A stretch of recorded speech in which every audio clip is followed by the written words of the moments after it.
Hai semuanya, bertemu lagi bareng Mihu di sini.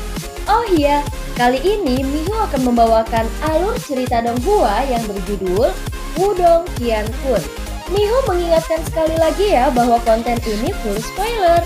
Tanpa lama-lama lagi, yuk langsung aja kita masuk ke isi ceritanya.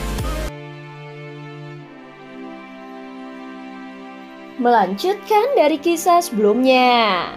Setelah kata-kata lembut Lindong keluar dari mulutnya, trio Surou melihat ekspresi jahat yang menakutkan muncul di wajah Little Flame, yang sebelumnya diam dan tidak berbicara sepatah kata pun.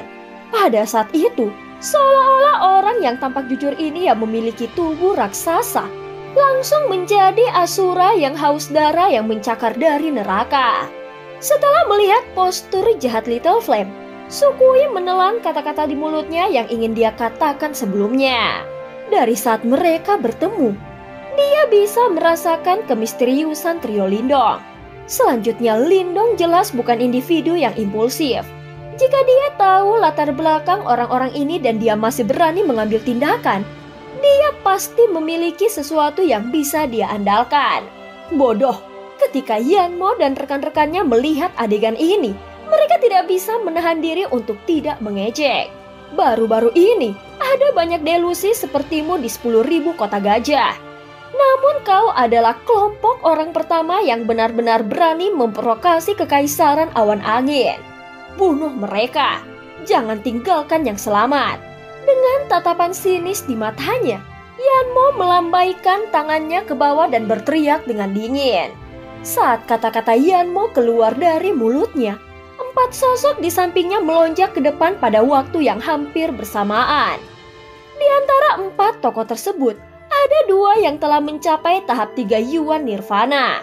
Sedangkan 2 sisanya berada pada tahap 2 Yuan Nirvana. Formasi seperti itu agak tangguh.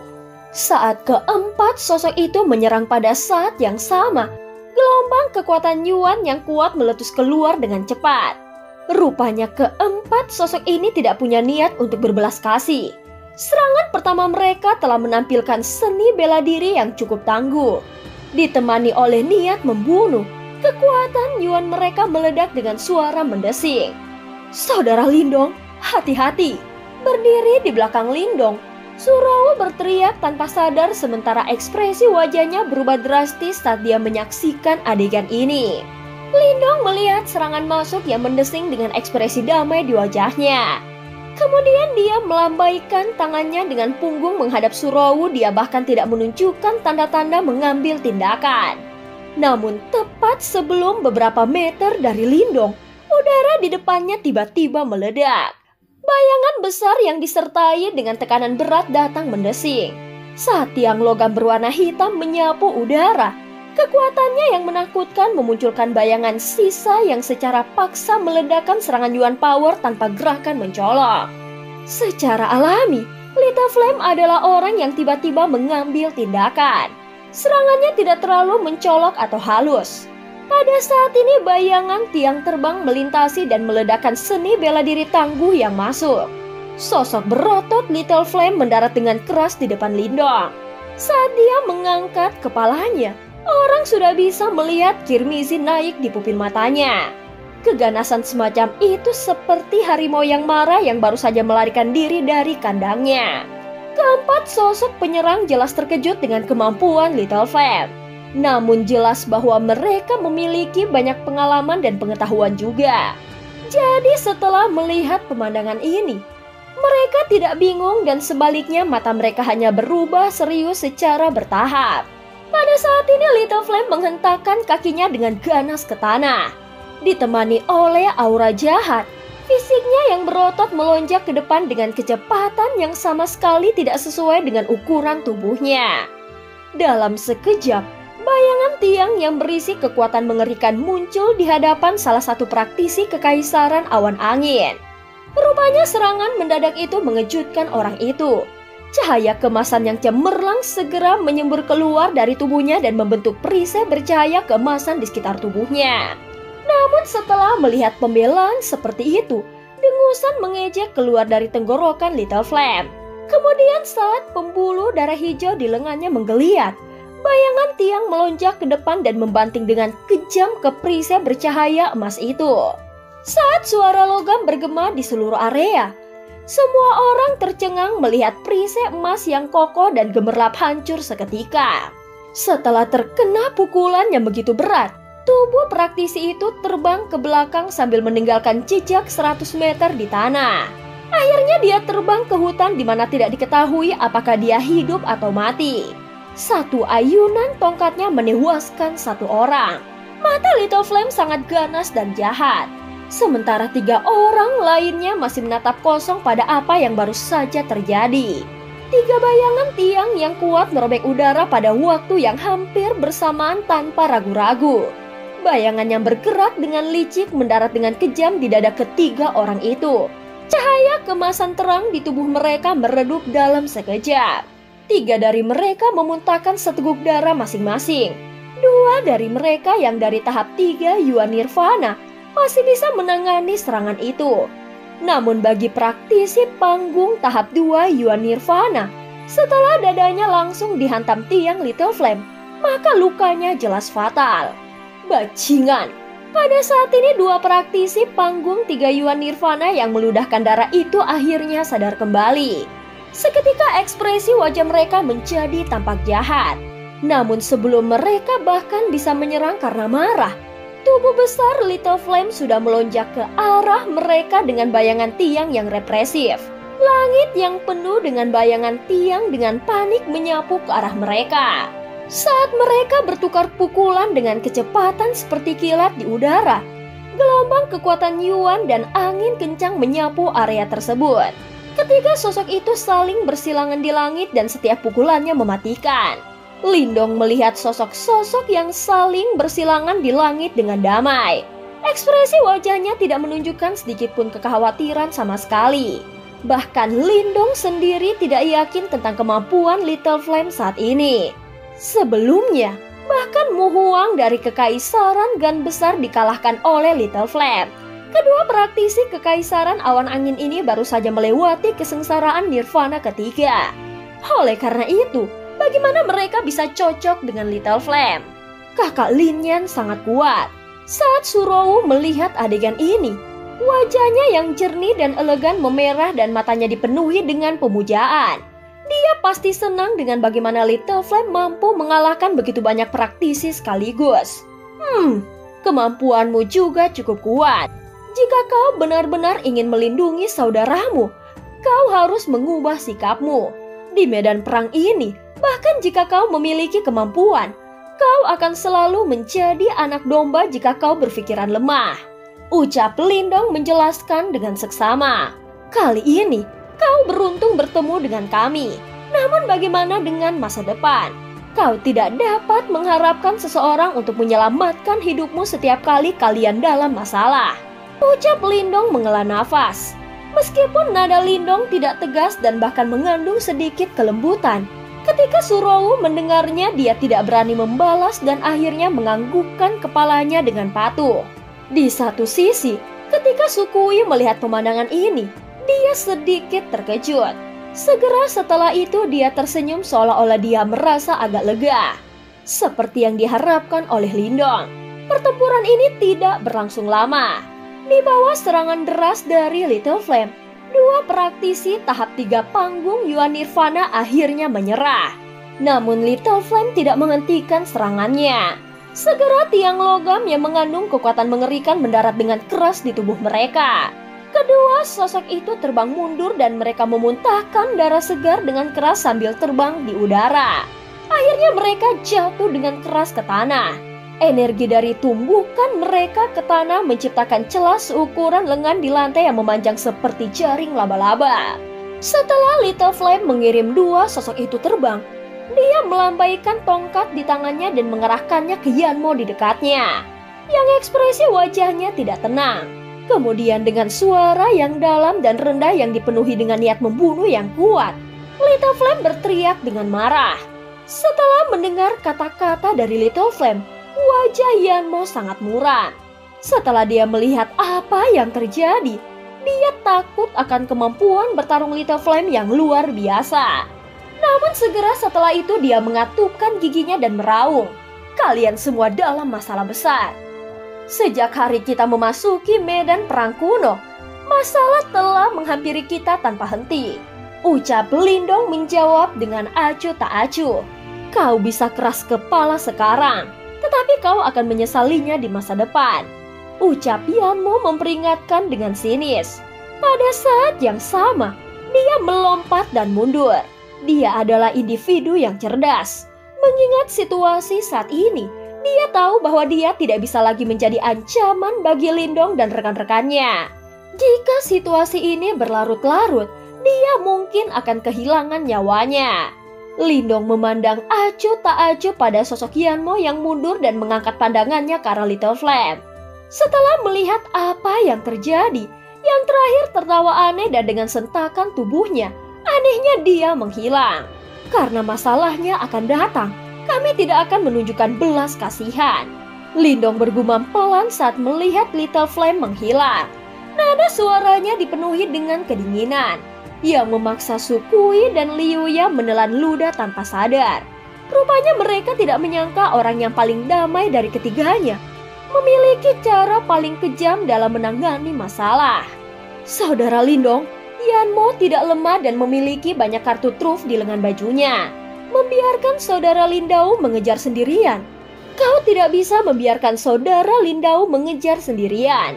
Ucap Sukui jelas mengerti maksud Lindong, maka dia memperingatkannya dengan suara rendah. Lindong terkekeh dan melambaikan tangannya. Di hadapan Xiaodou, tidak peduli jejak apa yang dimiliki Yanmo, mereka semua tidak akan berguna.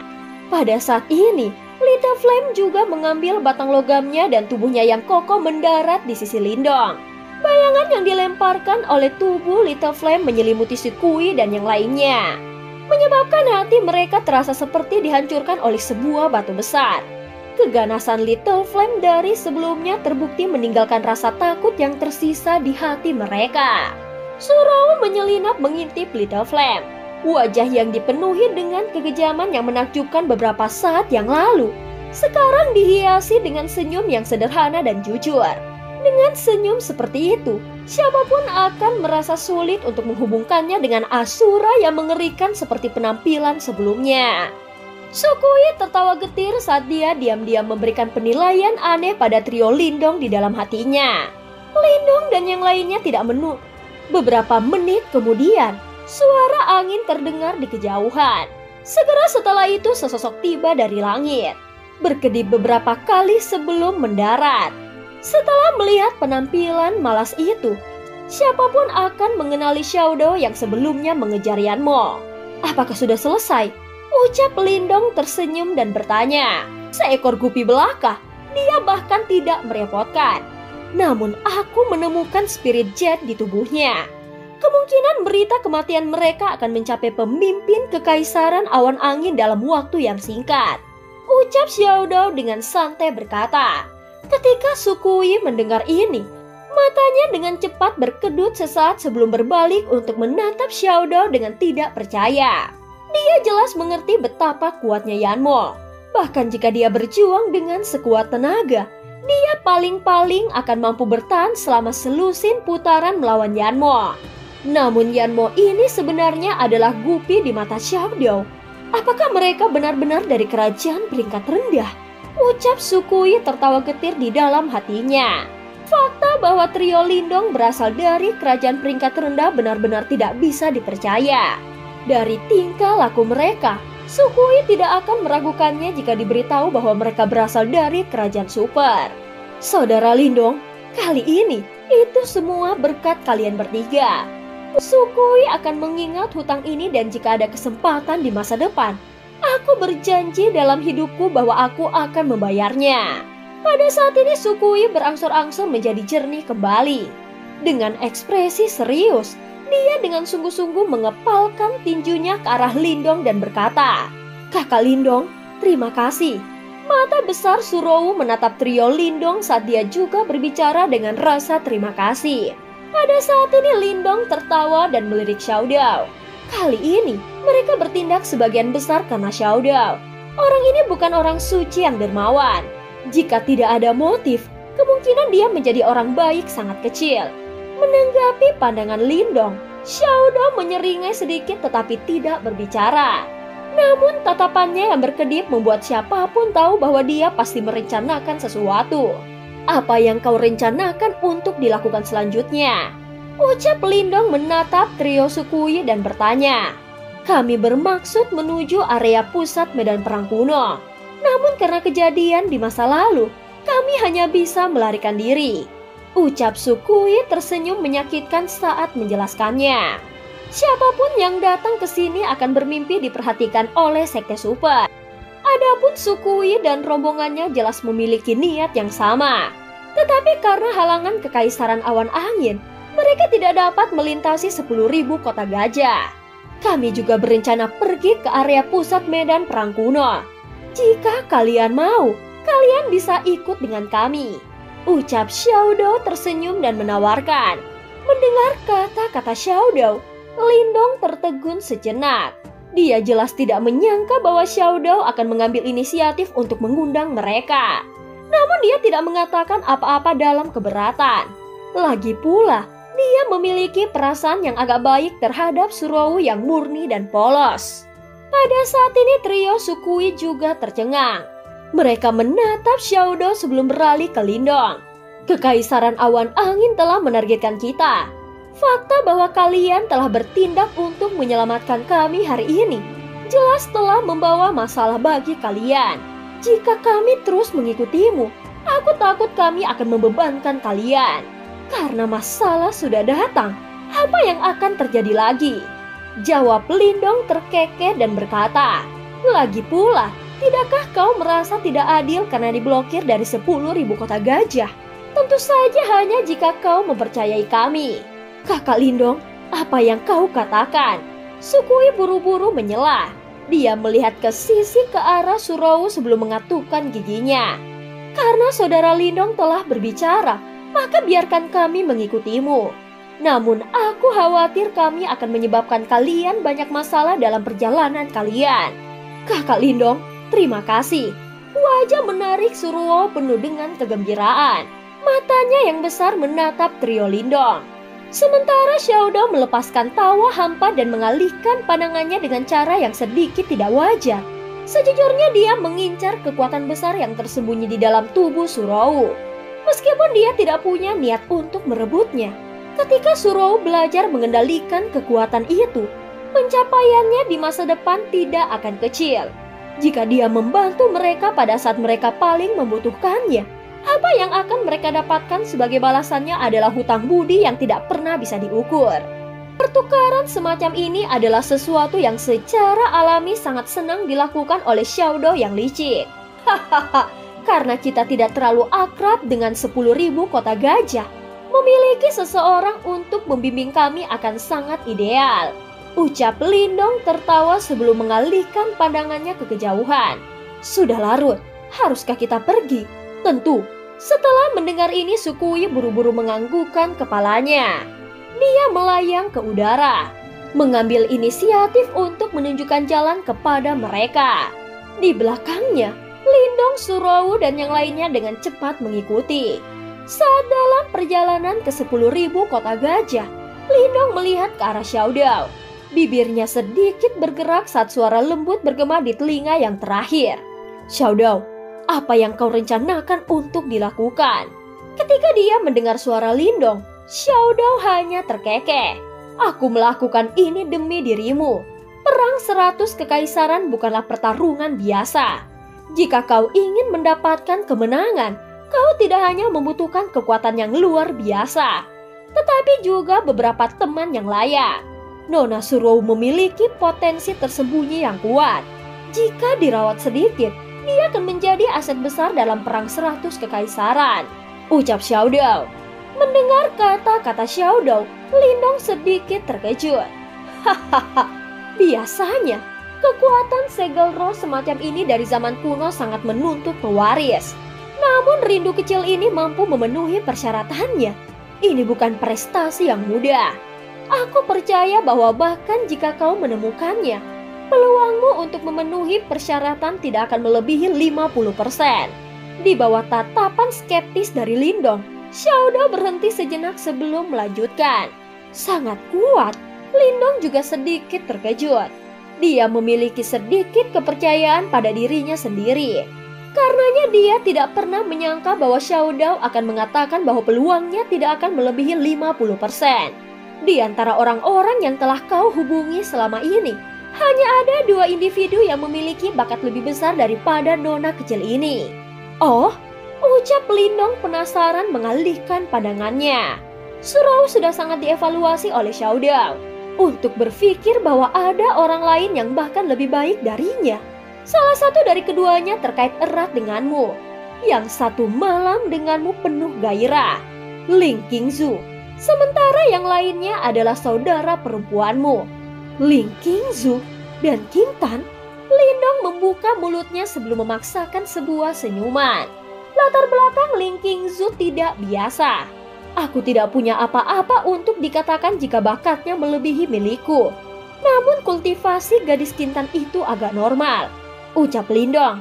Jika kita benar-benar berbicara tentang bakat, gadis itu begitu jauh di depanmu sehingga dia bahkan tidak akan melihat siluetmu jika dia melihat ke belakang.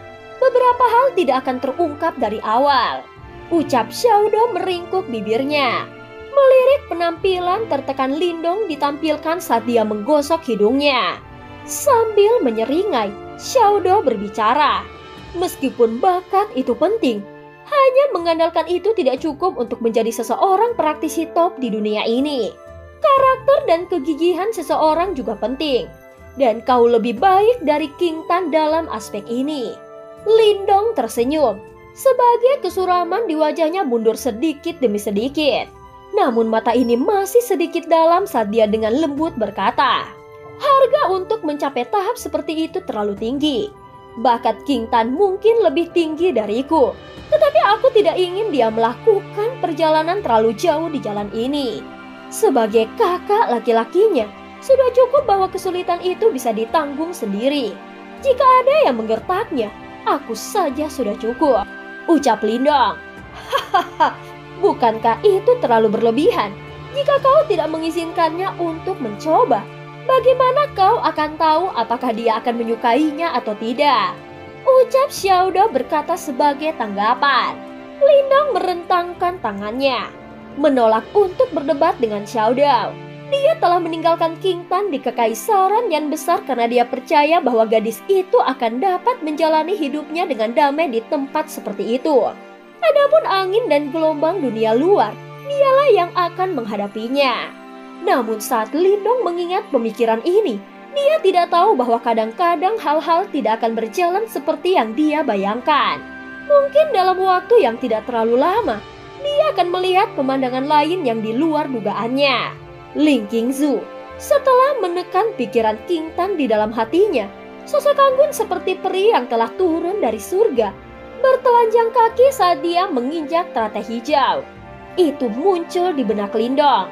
Dia adalah wanita pertamanya dan perasaan Lindong untuknya sangat rumit. Wanita seperti ini sempurna dan tanpa cacat. Tetapi karena kesempurnaan inilah seseorang hanya bisa menatapnya dari jauh. Menuju wanita yang begitu sempurna, Lindong memilih untuk menjaga jarak dengan hormat. Namun karena kejadian tak terduga di makam tua itu, sebuah cacat kecil muncul dalam kesempurnaannya. Sejak saat itu, Lindong menyimpan pemikiran yang akan tampak sangat berani bagi orang lain. Dia akan menjadikan Dewi ini sebagai wanitanya.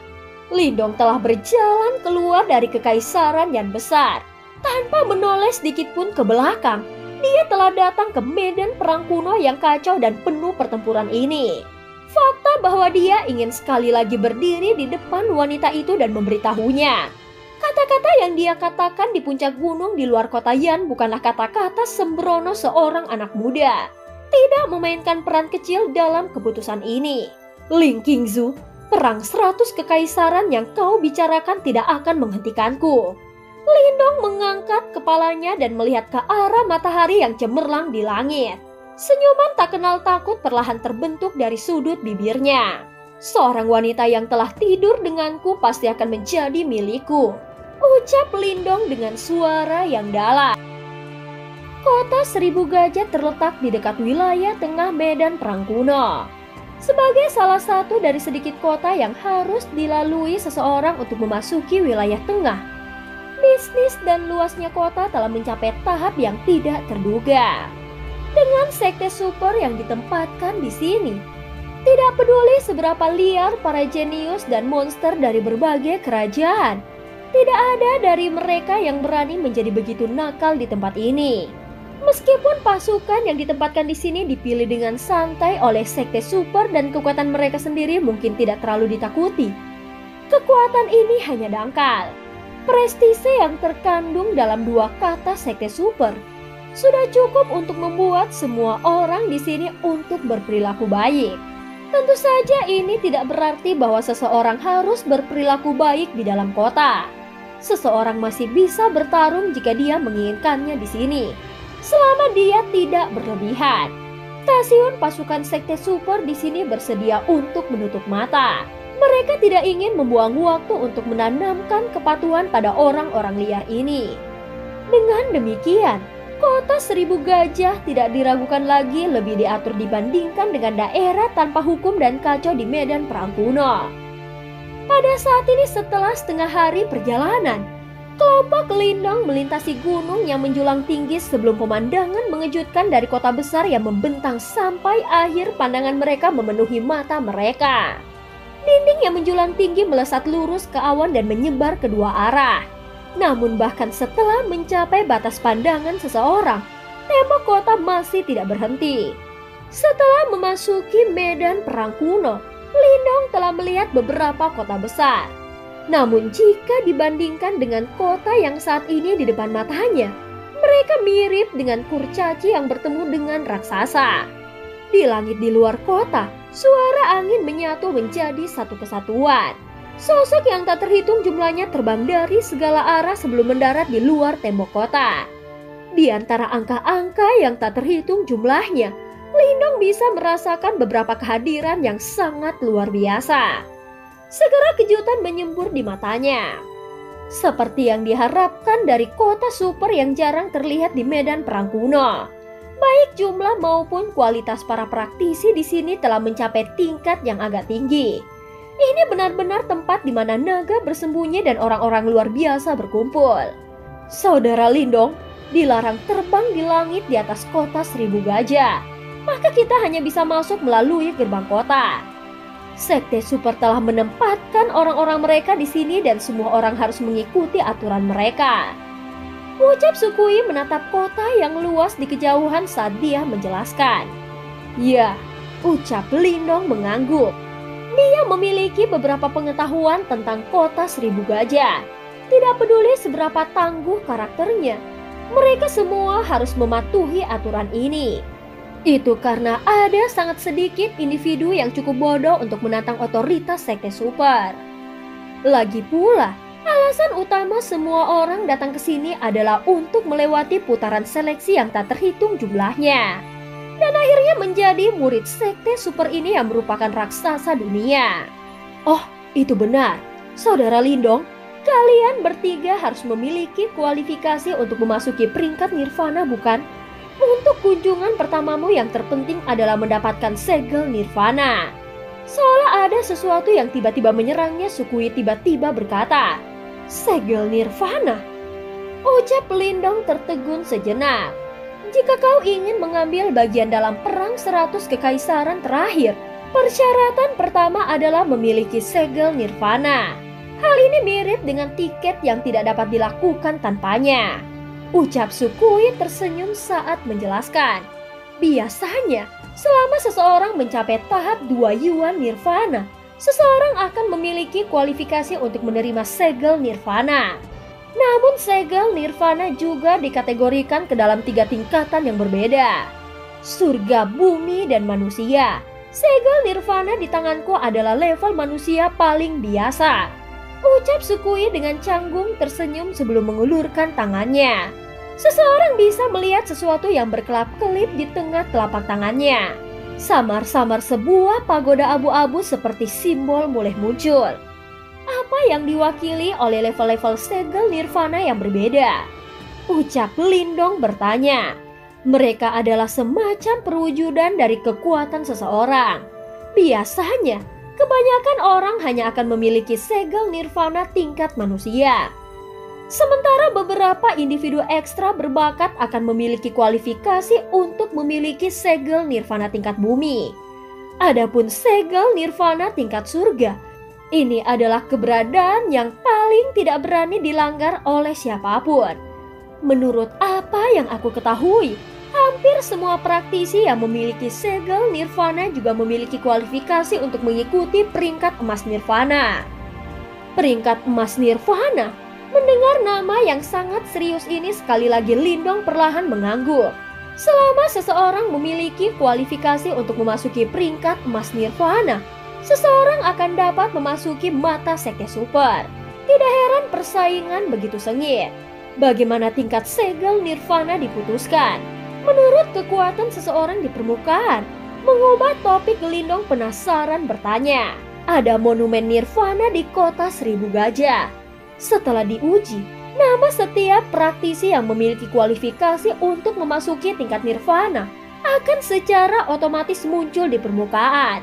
Pada saat yang sama, monumen nirvana juga akan mendapatkan pembacaan kekuatan dan bahkan potensi pertempuranmu. Dengan semua informasi ini, itu akan mengalokasikan segel nirvana yang sesuai. Ucap Sukui terkekeh sambil menjelaskan. Oh, Lindong sedikit tergerak. Memikirkan bahwa monumen nirvana ini sebenarnya sangat kuat sehingga bahkan bisa membaca potensi tersembunyi seseorang. Monumen nirvana serupa telah ditempatkan di sini oleh sekte super dan setiap kota super miliknya. Menurut berita yang aku ketahui, monumen nirvana ini adalah harta karun jiwa surgawi yang benar-benar biru. Ucap Sukui dengan suara rendah. Harta karun jiwa surgawi? Keheranan di mata Lindong tumbuh lebih intens. Segera setelah itu dia tanpa sadar membasahi bibirnya. Beberapa waktu telah berlalu sejak dia pertama kali memasuki medan perang kuno. Dan dia juga telah memasuki sejumlah besar harta karun. Namun bahkan di harta karun rahasia kuno, dia belum pernah menemukan harta karun jiwa surgawi. Dari sini, orang bisa melihat betapa langkahnya dan berharganya tingkat harta karun jiwa ini. Untuk berpikir bahwa sekte super akan sangat kaya, sehingga mereka benar-benar dapat menempatkan harta jiwa surgawi di setiap kota besar. Hahaha, tolong jangan menyimpan ide buruk tentang harta ini. Siapapun yang menyimpan pikiran buruk sekecil apapun tentang monumen nirvana ini akan segera disingkirkan dari perang 100 kekaisaran. Bahkan kerajaan seseorang tidak akan terhindar. Dan kemungkinan akan kehilangan kualifikasi untuk memasuki perang 100 kekaisaran berikutnya. Ucap Sukui. Setelah mendengar ini, Lindong juga tersenyum. Dia tidak bodoh. Harta karun jiwa surgawi mungkin hebat tetapi hanya bisa dinikmati oleh orang yang masih hidup. Kemarahan sekte super bisa langsung memusnahkan bahkan kerajaan peringkat tinggi. Terhadap para raksasa itu, Lindong tidak berani menghina sedikit pun. Kalau begitu, mari kita pergi ke area monumen nirvana. Karena segel nirvana adalah sesuatu yang tidak dapat mereka lakukan tanpanya. Akan lebih baik untuk mendapatkannya sesegera mungkin. Untuk menghindari kecelakaan yang berpotensi menyangkal hak mereka untuk berpartisipasi dalam perang 100 kekaisaran.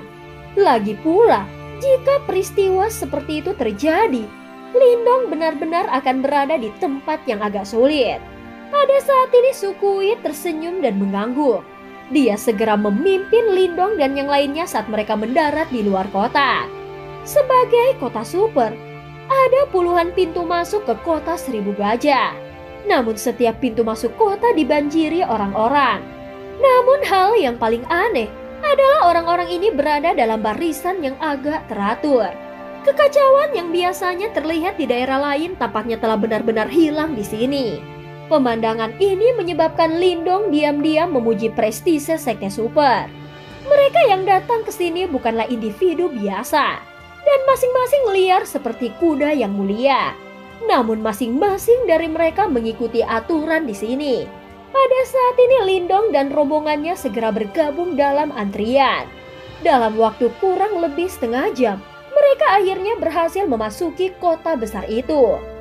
Begitu mereka memasuki kota, gelombang suara mengerikan yang dipenuhi dengan gelombang panas menghantam wajah mereka, menyebabkan Lindong dan yang lainnya sedikit menyipitkan mata mereka saat mencoba beradaptasi. "Ayo pergi ke area monumen Nirvana," ucap Lindong. Jelas dia tidak punya niat untuk berjalan-jalan dan segera berbicara dengan Sukui. "Mari kita mengurus hal-hal penting terlebih dahulu." Sukui menganggukkan kepalanya sebagai tanggapan dan memimpin jalan sementara yang lain mengikuti di belakang.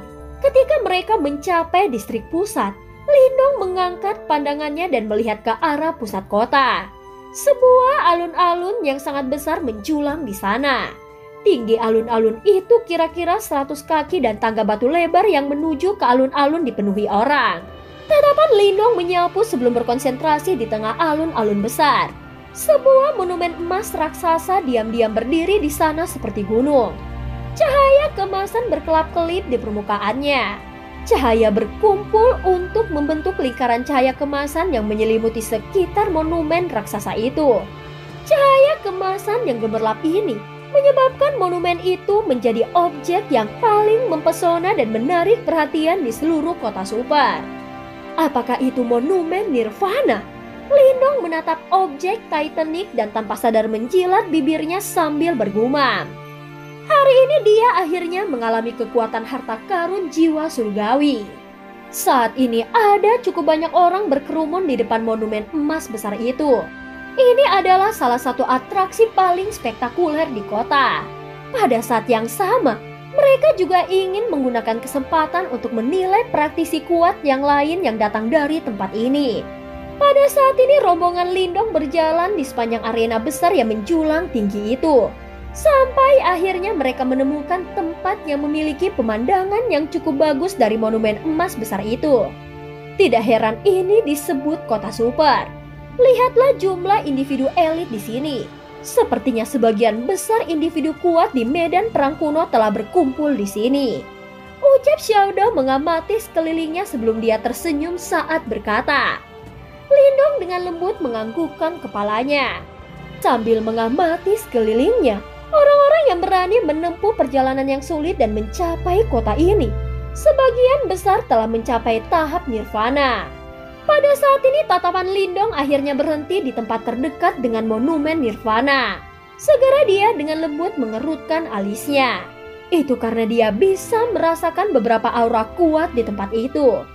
Di tempat di depan mereka, ada 3 faksi yang menarik perhatian Lindong. Yang di sebelah kiri memiliki sekitar selusin laki-laki.